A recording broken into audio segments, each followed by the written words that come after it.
நிறைவாழ்வு AG சபை வழங்கும் morning மன்னாவிற்கு உங்களை அன்போடு வரவேற்கிறோம்.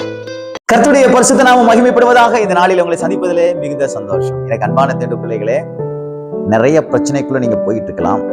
தேவன் ஏன் எனக்கு இதை அனுமதிக்கிறாரு?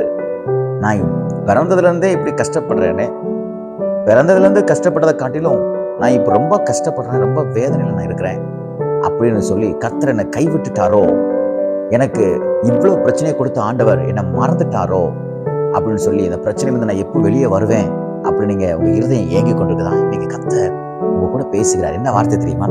ஆமென். எரேமியா எழுதின புலம்பலி புஸ்தகம் 3ஆம் அதிகாரம் 32வது வசனம் இப்படியாக சொல்லுகிறது, அவர் சஞ்சலப்படுத்தினாலும் தமது மிகுந்த கிருபையின்படி இறங்குவார். இன்னைக்கு கர்த்தர் தம்முடைய கிருபையின்படி, மிகுந்த கிருபையின்படி அவர் உங்களுக்கு இறங்குவார். சஞ்சலத்துல இருக்கீங்களா? கண்ணீர்ல இருக்கீங்களா? பிரச்சனைக்கு நடுவுல இருந்து எப்படி மீண்டு வர எனக்கு தெரியலையே, இந்த தேவையை நான் எப்படி சந்திக்க போறேன்னு எனக்கு தெரியலையே, இந்த ப்ராப்ளம் நான் எப்படி சால்வ் பண்ண போறேன்னு எனக்கு தெரியலையே அப்படி ரொம்ப புலம்பி கொண்டு ரொம்ப சஞ்சலத்துல இருக்கீங்களா?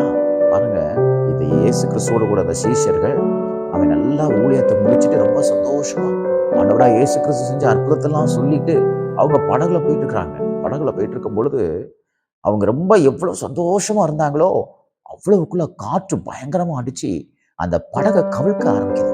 அப்போ அவங்களுக்கு ஒரு பெரிய சஞ்சலம். ஐயோ, நம்ம சாக போறோமே. சில பேர் சொல்லுவாங்க, நீ ரொம்ப சிரிக்காத, அப்புறம் நீ ரொம்ப அழுவ, ரொம்ப சந்தோஷமா இருக்காத, அப்புறம் ஏதோ உனக்கு ஒரு பிரச்சனை வரப்போகுது அப்படின்னு சொல்லுவாங்க. பாத்தீங்களா? அதே போல இந்த சிஷ்யருடைய காரியம் ஆகி போயிட்டு, சிஷ்யர்கள் புலம்புகிறார், நம்ம கொஞ்ச நேரத்துல சாக போறோம். ஆனா அந்த சஞ்சலத்தை அனுமதித்த ஆண்டவர், அவங்க எது சஞ்சலம்னு நினைச்சாங்களோ அந்த பிரச்சனைக்கு மேல, அந்த கடலுக்கு மேல, அந்த காற்றுக்கு நடுவுல கர்த்தர் நின்று அவர்களை பார்த்து பயப்படாதீங்க அப்படின்னு சொல்லி காற்றையும் கடலையும் அதட்டினார். எனக்கு அன்பான பிள்ளைகளே, நீங்க இன்னைக்கு என்ன பிரச்சனைக்குள்ள இருக்கீங்கன்னு எனக்கு தெரியாது, என்ன பிசாசுடைய போராட்டத்துல இருக்கீங்கன்னு எனக்கு தெரியாது.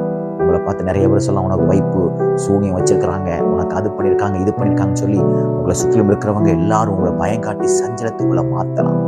உங்க கடன் பிரச்சனையை பார்த்து சொல்லுவாங்க, நீ எல்லாம் இந்த கடன் பிரச்சனையோட இப்படி மேல வர முடியாது, நீ எழும்பவே முடியாது, நீ வாழ முடியாதுன்னு சொல்லி உங்களை சஞ்சலப்படுத்தி கொண்டிருக்கலாம். உங்க வியாதியை பார்த்து சொல்லி கொண்டிருக்கலாம், இனி இந்த வியாதி உனக்கு சரியாகாது, எத்தனை மாத்திரை சாப்பிட்டுட்டேன், எத்தனை ஊசி போட்டாச்சு, எத்தனை டாக்டர் பார்த்தாச்சு, இனிமே அவ்வளவுதான் சொல்லி உங்களை சஞ்சலப்படுத்தி கொண்டிருக்கலாம். ஆனால் மிகுந்த கிருபையுடன் இறங்குகிற தேவனை நான் உங்களுக்கு பிரசங்கித்துக் கொண்டிருக்கிறேன்.